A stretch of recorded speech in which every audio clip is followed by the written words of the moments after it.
Hola a todos y bienvenidos una vez más a nuestra clase de prelaboratorio. En esta oportunidad vamos a estudiar todo lo relacionado con volumetría redox, para su aplicación en la determinación de hierro 2 en una muestra líquida. Es por ello que a continuación vamos a revisar los fundamentos que nos permitirán desarrollar adecuadamente este método de análisis. En clases anteriores hemos estudiado la volumetría ácido-base y la volumetría complejométrica, por lo que ha llegado el momento de enfocarnos en la volumetría redox, la cual se basa en reacciones donde se transfieren electrones entre dos especies. Es decir, llevaremos a cabo el análisis que se basa en la reacción de oxidación y reducción entre el analito y el valorante o viceversa, para de esta manera conocer la concentración de la especie de nuestro interés, la cual desconocemos o es la incógnita que debemos resolver. Por lo tanto, es importante conocer qué ocurre en una reacción redox. ¿Quién es la especie que se oxida? ¿Cuál es la que se reduce? ¿Cómo sabemos si está ocurriendo o no una reacción redox? Como ya se comentó anteriormente, en una reacción redox ocurre una transferencia de electrones de un reactante hacia otro. Para estar seguros que dicha transferencia de electrones realmente está ocurriendo, podemos verificar si alguno de los números de estado de oxidación cambiaron desde los reactivos hacia los productos. Observando esta reacción en general, tanto A como B en los reactantes tienen un estado de oxidación 0, pero A cede un electrón a B y por lo tanto en los productos podemos observar que A tiene un estado de oxidación más 1 y B tiene un estado de oxidación menos 1. Por ende, ha ocurrido una reacción redox. Generalmente cuando ocurre una reacción redox se dice que una especie se oxida y otra se reduce. Para poder explicar la oxidación y reducción, de acuerdo a cómo se mueven los electrones entre los átomos en una reacción, pudiésemos decir que la oxidación ocurre cuando ocurre la pérdida de un electrón o más desde un átomo, ion o molécula. Si tomáramos en cuenta la reacción anterior, A está perdiendo un electrón, por lo tanto A es quien se está oxidando. En el caso de la reducción, lo que ocurre es el proceso de ganancia de uno o más electrones desde un átomo, ion o molécula. Si tomáramos en cuenta el ejemplo anterior, B está ganando un electrón, por lo tanto B se está reduciendo. Una forma simple de poder identificar qué ocurre con la especie que se oxida y que se reduce es observar sus estados de oxidación. En el caso de la especie que se está oxidando, es decir, que cede electrones, esta va a aumentar su estado de oxidación en los productos, mientras que la especie que se reduce, es decir, aquella especie que está ganando electrones, va a disminuir su estado de oxidación. Por ejemplo, para la oxidación, en el caso de A está perdiendo electrones. Inicialmente A se encontraba en un estado de oxidación 0 y cuando alcanzó los productos tenía un estado de oxidación más 1, por lo tanto aumentó su estado de oxidación. Otros ejemplos podemos mostrar acá es en el caso del cloro, que está perdiendo 2 electrones para pasar de un estado de oxidación más 3 a un estado de oxidación más 5. O en el caso del hierro, que pasa de un estado de oxidación más 2 a un estado de oxidación más 3 cuando ha perdido un electrón. Para el caso de la reducción, en el ejemplo en general, B estaba ganando electrones, por lo tanto estaba pasando de un estado de oxidación 0 a un estado de oxidación menos 1, su estado de oxidación está disminuyendo. Si quisiéramos mostrar otros ejemplos, pudiésemos observar en este caso cómo el cloro más 3, al ganar 2 electrones, pasa de un estado de oxidación más 3 a un estado de oxidación más 1, o en el caso del dicromato, que pasa de un estado de oxidación más 6 a un estado de oxidación más 3. Otro aspecto con el cual debemos familiarizarnos cuando hablamos de oxidación y reducción, o en su defecto de volumetría redox, es quién es el agente reductor y quién es el agente oxidante. En este caso en particular, la especie que se oxida va a actuar como un agente reductor. Se le denomina de esta manera ya que es quien proporciona electrones para que otra especie se reduzca. Por su parte, el agente oxidante es quien acepta electrones, es decir, es la especie que se reduce, ya que ha aceptado los electrones que cede el agente reductor. Es posible que al principio sea un poco confuso considerar quién es el agente reductor y quién es el agente oxidante. Lo importante es que recuerden que el agente reductor es la especie que se oxida, mientras que el agente oxidante es la especie que se reduce, es decir, la especie que gana electrones. Por otra parte, también es importante considerar que en una reacción redox siempre ocurren dos procesos. Un proceso en el cual hay una semirreacción asociada a la oxidación y una semirreacción asociada a la reducción, ya que no existen electrones libres. Esos electrones deben provenir de alguna parte y alguien los debe aceptar. Entonces, en la semirreacción de oxidación, ¿qué es lo que vamos a observar? Que esa especie en su forma reducida, es decir, en los reactantes, va a pasar a su forma oxidada, y en la semirreacción de reducción, lo que vamos a observar es que esa especie en su forma oxidada, en los reactantes, va a pasar a los productos como su forma reducida, es decir, como la especie que ha aceptado electrones. En general, las reacciones redox son muy importantes. Están presentes en nuestro cuerpo, por ejemplo, porque la energía que necesitamos para realizar cualquier actividad la obtenemos de procesos de óxido-reducción como el metabolismo de los alimentos o la respiración. Las baterías de los dispositivos electrónicos también dependen de las reacciones redox. Nosotros, en particular, las vamos a utilizar para cuantificar un analito mediante la volumetría redox. Esto haciendo uso de aquellos elementos o especies que tienen la cualidad de oxidarse o reducirse. Cuando se lleva a cabo una volumetría redox, debemos contar con una reacción general que nos describa qué ocurre con la especie que se está oxidando y qué ocurre con la especie que se está reduciendo. En cuanto a la parte experimental, tendremos a nuestro analito y a nuestra solución valorante. El analito se puede comportar, por ejemplo, como el agente reductor, es decir, como la especie que se oxida, mientras que la solución valorante se puede comportar como el agente oxidante, es decir, como la especie que se reduce, o viceversa. Además de ello, la curva de valoración será una representación gráfica de la variación del potencial de la disolución que contiene el analito en función del volumen del valorante añadido. Según la ecuación de Nernst, la variación del potencial es función logarítmica del cambio de la concentración de los componentes de la reacción de la valoración. Por ende, la curva tiene una forma sigmoidea, como se muestra en esta gráfica. Al inicio de la valoración, el cambio del potencial no es tan significativo, hasta que se observa un salto brusco en zonas cercanas al punto de equivalencia. Además, es común que en las valoraciones redox se controle el potencial electroquímico. Para ello se hace uso de un electrodo para seguir el curso de la reacción. Nosotros en particular lo que haremos es utilizar un indicador que nos indique cuando hemos alcanzado el punto final de la valoración. Después de haber hecho un breve repaso de los fundamentos teóricos necesarios para comprender qué ocurre en una volumetría redox, ha llegado el momento de preguntarnos quién es el analito y qué metodología vamos a aplicar para poder cuantificar su concentración. En este caso en particular, nuestro analito será el hierro 2. El hierro 2 es la especie que se oxida, porque es capaz de pasar de hierro 2 a hierro 3. Por lo tanto, al ser la especie que se oxida, se comporta como el agente reductor. Sin embargo, es necesario tomar en cuenta algunas consideraciones respecto al analito. Por ejemplo, este debe encontrarse en un único estado de oxidación. De esta manera, estaremos garantizando que todo el valorante reaccione por completo con el hierro 2 para poder oxidarlo a hierro 3. Y que de esta manera la reacción sea selectiva.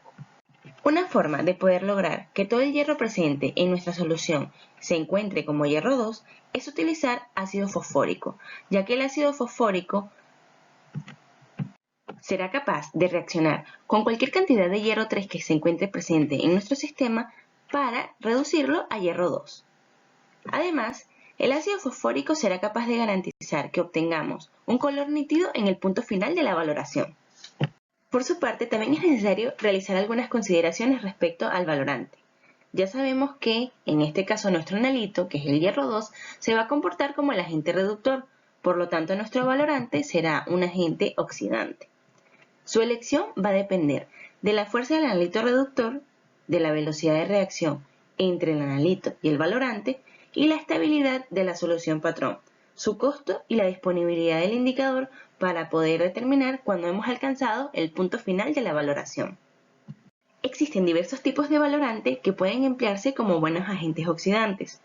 Dependiendo del agente oxidante que empleemos, tendremos un tipo particular de volumetría redox. Los más comunes son la permanganometría, en el cual se emplea el permanganato de potasio. Este tiene una coloración intensa, por lo que no es necesario hacer uso de un indicador cuando se emplea en una valoración, ya que es capaz de actuar como un autoindicador. Sin embargo, cuando utilizamos permanganato de potasio, este presenta ciertas desventajas. Por ejemplo, no es un patrón primario. Por ello, debemos estandarizarlo previamente con trióxido de arsénico u oxalato de sodio. Además, es muy inestable bajo ciertas condiciones, ya sea de almacenamiento o de trabajo, porque se descompone en presencia de la luz. Dentro de los usos habituales, puede mencionarse que se emplea el permanganato de potasio para determinar la concentración de un peróxido. Además, tendremos la iodometría, en el cual se emplea como agente oxidante el yodo. Este es útil para determinar la concentración de ácido ascórbico en una tableta de vitamina C. Además, tendremos la dicromatometría, en el cual se emplea dicromato de potasio como agente oxidante.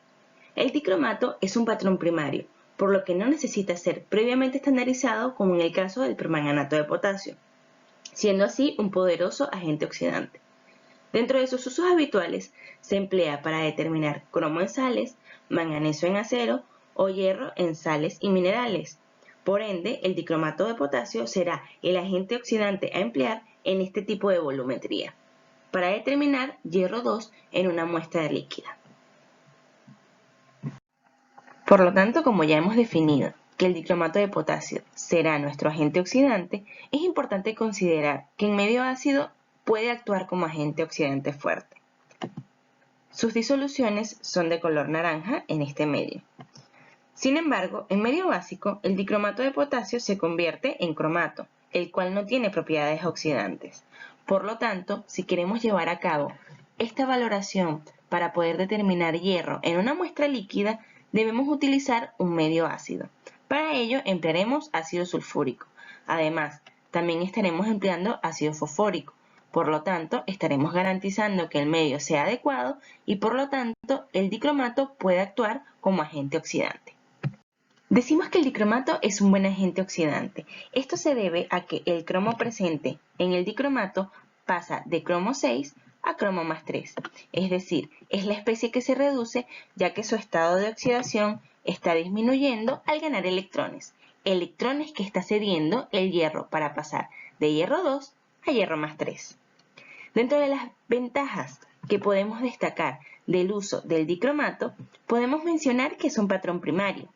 Además, que sus soluciones son estables indefinidamente. Incluso las disoluciones de dicromato pueden hervirse sin descomposición. Esto cuando es necesario llevar a cabo el análisis de un compuesto orgánico. Y por último, podemos mencionar que es un reactivo económico. Dentro de las desventajas del uso del dicromato, podemos mencionar que no tiene propiedades oxidantes en medio básico y que tiene un bajo potencial de electrodo y lentitud de reacción con algunos agentes reductores. Sin embargo, va a ser útil para determinar hierro 2 en una muestra líquida.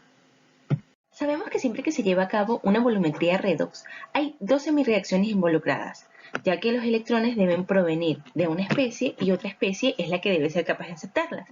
Por lo tanto, tendremos la semireacción de oxidación, que en este caso en particular corresponderá a nuestro analito. Nuestro analito está pasando de hierro más 2 a hierro más 3. Es la especie que se está oxidando. O en su defecto es el agente reductor. Y por su parte tendremos la semireacción de reducción, que en este caso corresponderá al dicromato pasando a cromo más 3, ya que el cromo presente en el dicromato tiene un estado de oxidación más 6 y al momento de aceptar electrones es capaz de pasar a un estado de oxidación más bajo, es decir, a un cromo más 3. Por lo tanto, la reacción global de esta reacción es la que se muestra a continuación. Una vez que ya conocemos quién es el analito, es decir, el hierro 2, que es la especie que se oxida, y quién es el valorante, ha llegado el momento de conocer qué indicador vamos a utilizar para poder detener la valoración y conocer la concentración de hierro 2 en la muestra problema.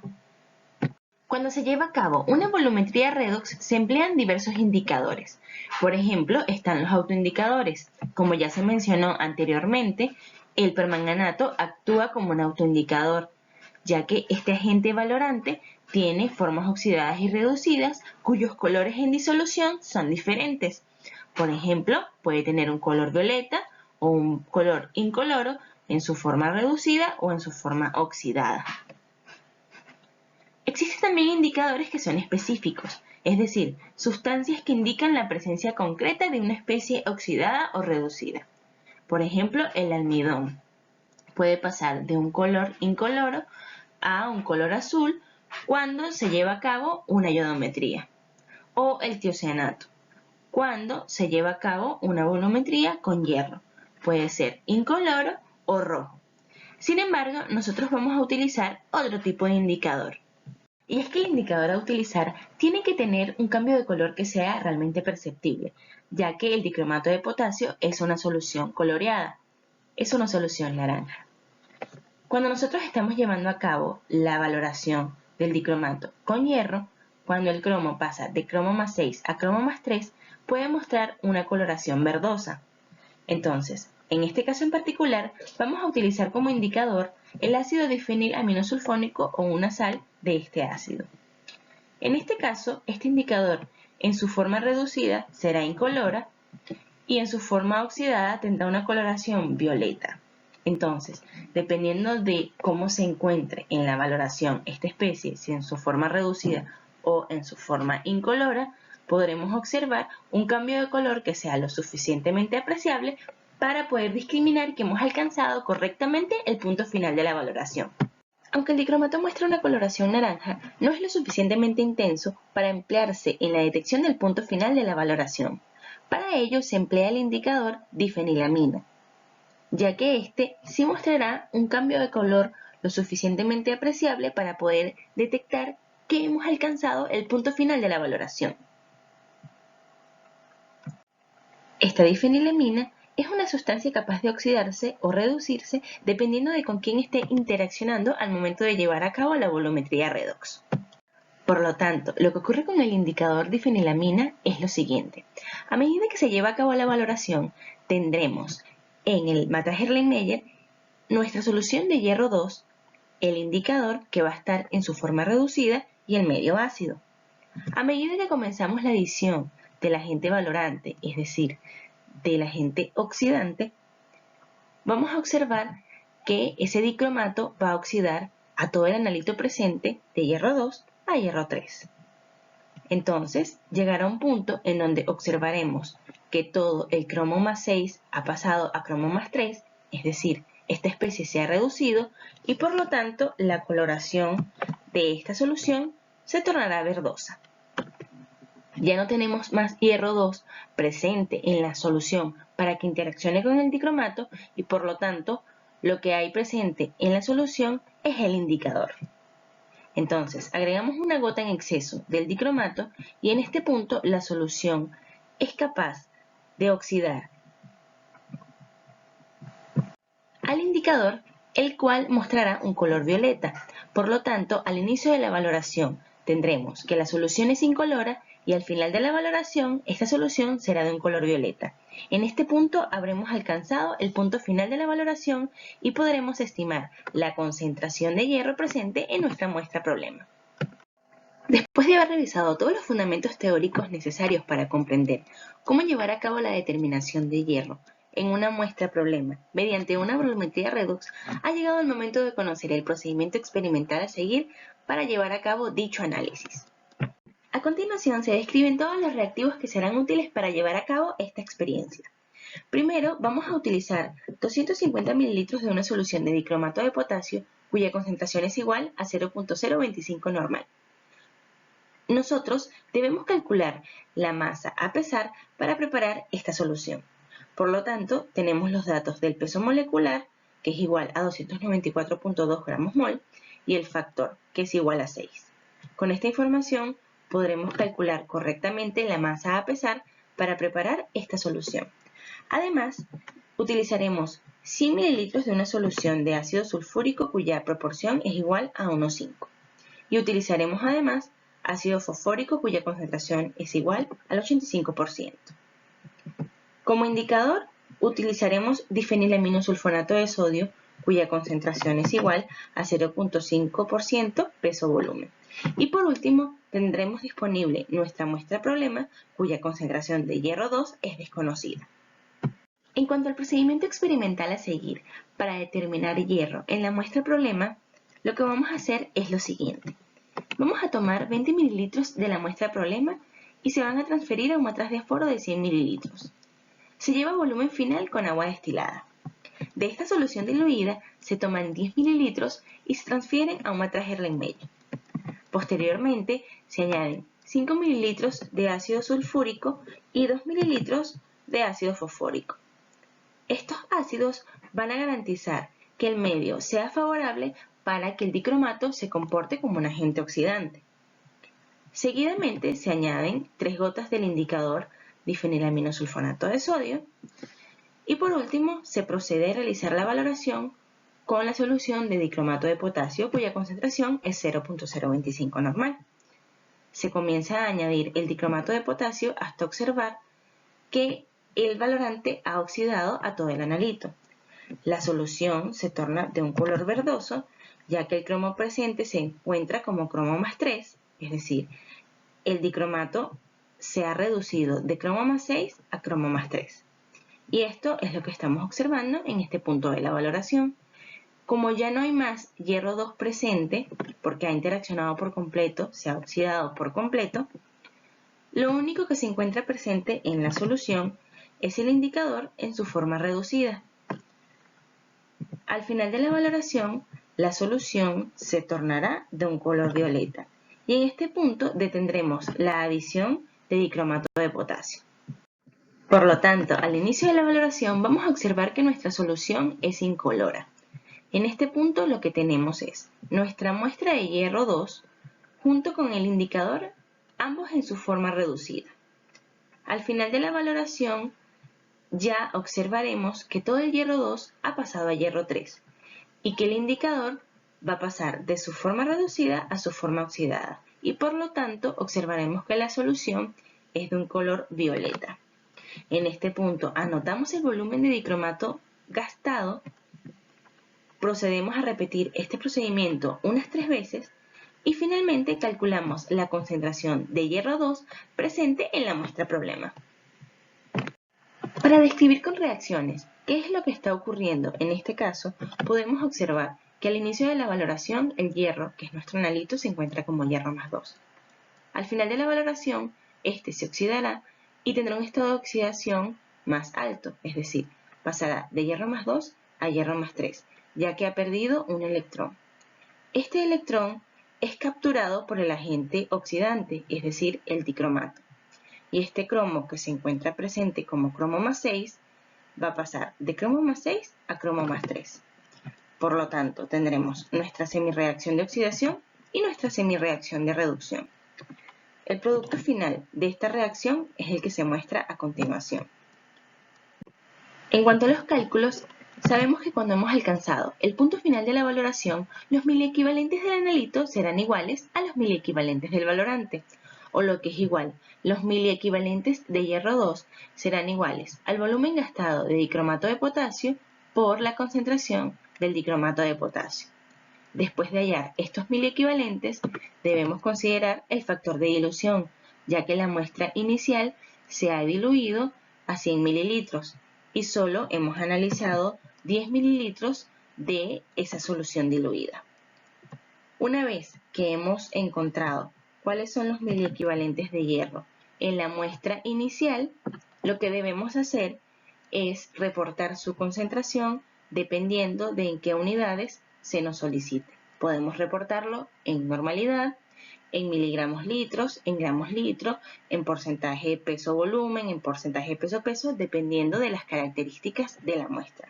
Pero de esta forma estaremos estimando correctamente la concentración de hierro 2 en una muestra problema.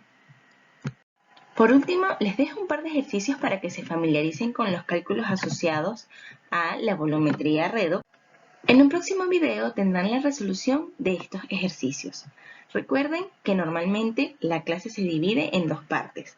En una primera parte tendremos el procedimiento experimental y los fundamentos teóricos necesarios para llevar a cabo este tipo de volumetría y en la segunda parte tendremos la resolución de los ejercicios propuestos. Esto ha sido todo por ahora. Si tienen alguna duda, sugerencia o comentario, pueden contactarme a mi correo. Chao, chao.